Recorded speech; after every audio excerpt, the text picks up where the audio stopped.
तू इधर उधर की न बात कर, तू बता कि कारवा कहाँ लूटा। मैं बताऊंगा इन्हें कारवा कहाँ लूटा है। मेरा भाषण समाप्त होने दीजिए, मैं ठीक से इन्हें एक्सपोज करूंगा। जी प्लीज। माननीय सभापति महोदय, अच्छा डिस्कशन आप चलने दें। आप मैं इनकी बातों को सुन रहा था और मैं सदन के संज्ञान में लाना चाहूंगा।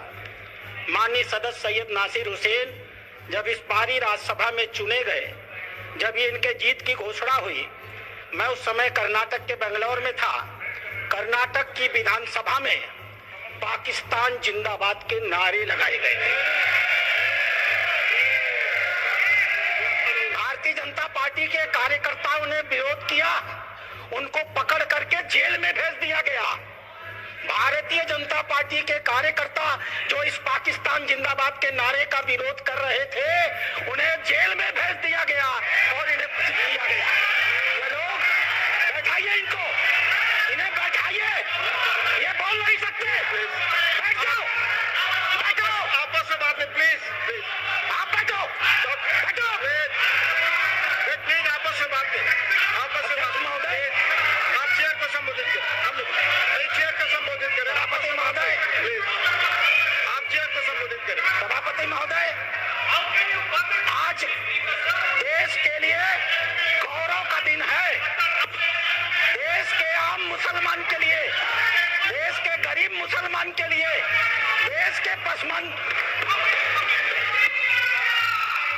बीच में टोका टोकी नहीं होगी, ये दोनों के लिए होना चाहिए। Please please please please Nasir ji please please, झूठ बकवास सब सभापति महोदय नहीं जा रहा, आप रिकॉर्ड में नहीं जा रहा, बैठ जाइए। सभापति महोदय, आज का दिन गरीब मुसलमानों के लिए, पसमानदा मुसलमानों के लिए, तलाकशुदा महिला बहनों के लिए, विधवा महिला बहनों के लिए, अनाथ बच्चों के लिए आज ऐतिहासिक दिन है। एक क्रांतिकारी परिवर्तन आने जा रहा है। पूरी की पूरी इस गरीब समाज, मुस्लिम समाज की आर्थिक और सामाजिक व्यवस्था में यह वक्फ अधिनियम क्रांतिकारी परिवर्तन लाने जा रहा है। मैं आभारी हूं माननीय मोदी जी का, जिन्होंने इस महान विधेयक को इस सदन में लाने का काम किया। अध्यक्ष सभापति महोदय, हम हिंदू हैं, हम लगातार अपने समाज में परिवर्तन की बात करते हैं। हमने लगातार अपनी समाज की बुराइयों के विरुद्ध संघर्ष किया है। इतिहास बड़ा गवाह है, हमारे यहाँ सती प्रथा होती थी, हमने सती प्रथा निषेध अधिनियम लाया। हमारे यहाँ बाल विवाह होता था, हमने बाल विवाह निषेध अधिनियम लाए। हमारे यहाँ विधवा विवाह नहीं होते थे, हमने विधवा विवाह अधिनियम लाया। आश्चर्य की बात होती है जब इस समाज की चर्चा होती है, आश्चर्य की बात होती है इन 75 सालों के अंदर एक बार भी मुस्लिम समाज के संशोधन को लेकर, सुधार को लेकर के, एक गरीब मुसलमान की जीवन की बेहतरी को लेकर के एक बार भी किसी प्रकार के सुधार आंदोलन को इस सदन में लाने का काम नहीं किया। आज यह पहली बार है और हमें गर्व है अपने प्रधानमंत्री पर, नरेंद्र मोदी पर, जिन्होंने इस मुस्लिम समाज के सुधार के ऐतिहासिक विधेयक को लाने का काम किया है। 2014 में माननीय प्रधानमंत्री बने थे, उनके दृष्टि में कभी हिंदू और मुसलमान नहीं होता था, उनका सिर्फ एक नजरिया होता था, गरीब और अमीर। आप गौर कीजिएगा, जो सदन गौर करेगा, हम जनधन योजना लेकर के आए, 42% लाभार्थी मुस्लिम थे। हम प्रधानमंत्री आवास योजना लेकर के आए, 31% लाभार्थी मुस्लिम थे। हम उज्ज्वला योजना लेकर के आए, 37% लाभार्थी मुस्लिम थे। हम मुद्रा योजना लेकर के आए, 36% लाभार्थी मुस्लिम थे। हम स्किल इंडिया लेकर के आए, 22.7% लाभार्थी मुस्लिम थे। हमने प्रधानमंत्री एम्प्लॉयमेंट गारंटी प्रोग्राम चलाया, अध्यक्ष महोदय 70% अधिक मुसलमानों ने उस योजना का इस देश में लाभ लिया। मेरे पार्टी की बैठक है, मुझे बताना नहीं चाहिए, लेकिन मैं कहूंगा, माननीय प्रधानमंत्री इसी बाल योगी सभागार में हम सारे सांसदों की बैठक ले रहे थे। उन्होंने क्या कहा हमसे? उन्होंने कहा, लोग कहते हैं कि मुसलमान भाजपा को वोट नहीं देते, आपको याद होगा मित्रों। उन्होंने कहा नहीं, ये गलत है, देते हैं। और अगर मान लिया जाए कि नहीं देते हैं तो इसका मतलब क्या है? क्या वो देश के नागरिक नहीं है? क्या उनके काम नहीं होने चाहिए? क्या उनका विकास का काम नहीं होना चाहिए?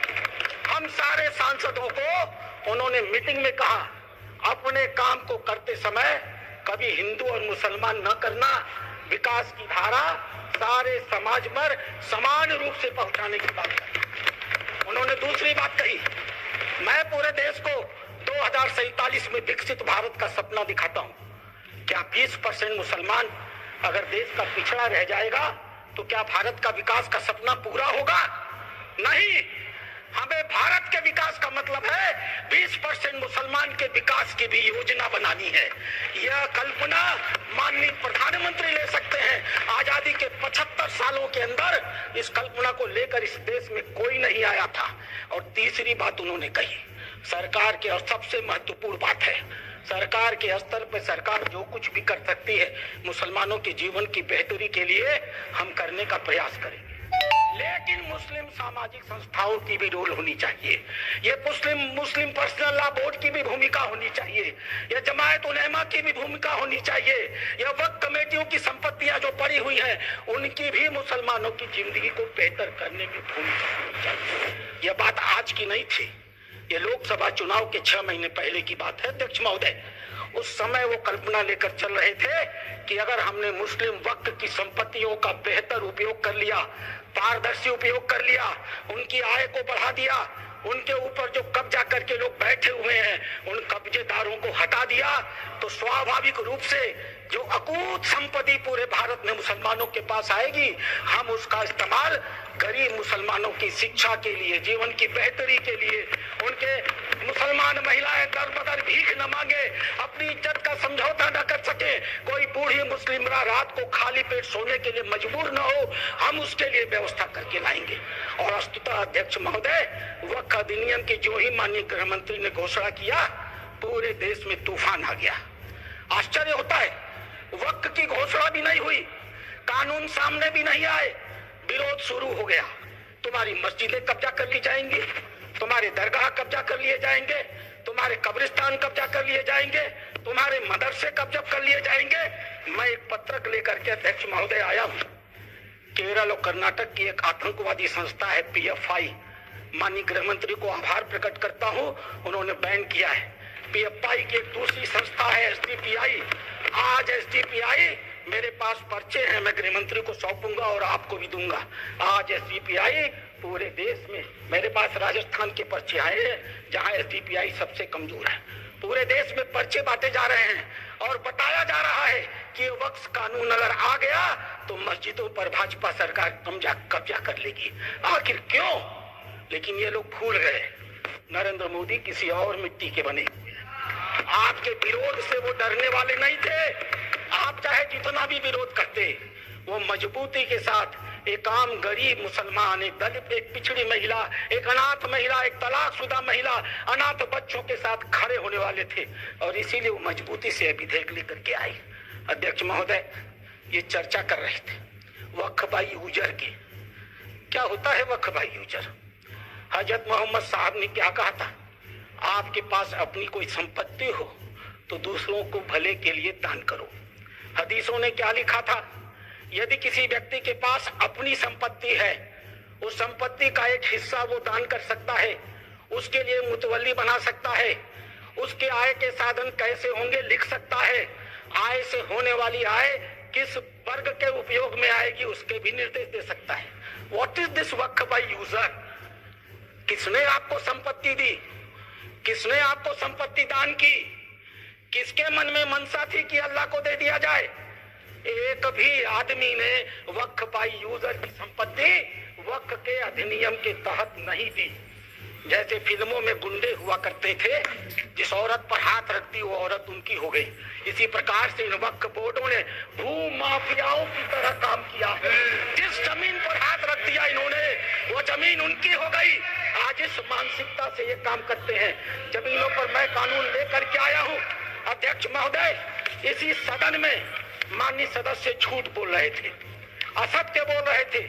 1995 का यह एक्ट है, धारा 40। द बोर्ड में इटसेल्फ कलेक्ट इंफॉर्मेशन।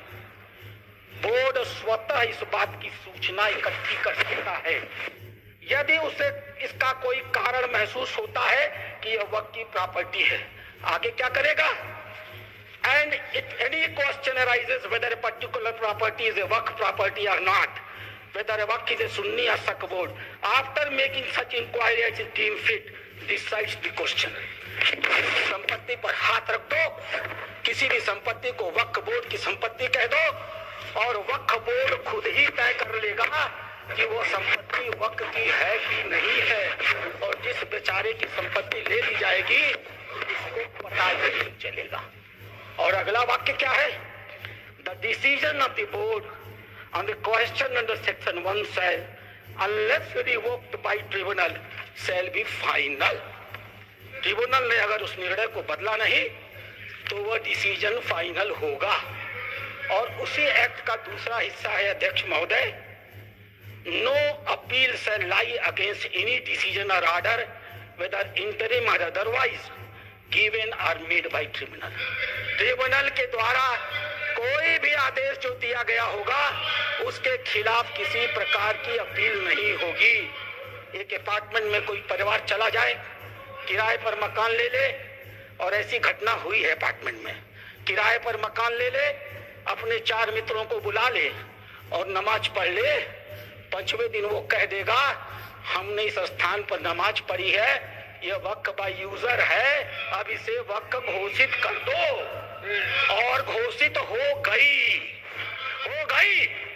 अध्यक्ष महोदय, आपके पास एक बड़ी जमीन है, खाली पड़ी है, बगल में कुछ मुस्लिम परिवार रहते हैं, उन्हें नमाज पढ़ने के लिए कहीं जाना होता है, वो उस जमीन पर नमाज पढ़ ले, आप हिंदू हैं, आप मना नहीं करते। 5 दिन 7 दिन नमाज पढ़ने के बाद वो लिख के दे देंगे कि हम लोग इस जमीन पर नमाज पढ़ते थे, अब यह वक्फ बाय यूजर हो गई, अब इस जमीन पर किसी का कोई अधिकार नहीं रहेगा। माननीय संसदीय कार्य मंत्री उल्लेख कर रहे थे उस घटना का, तमिलनाडु की घटना का उल्लेख कर रहे थे। क्या हुआ तमिलनाडु में? एक रामचंद्रन नाम का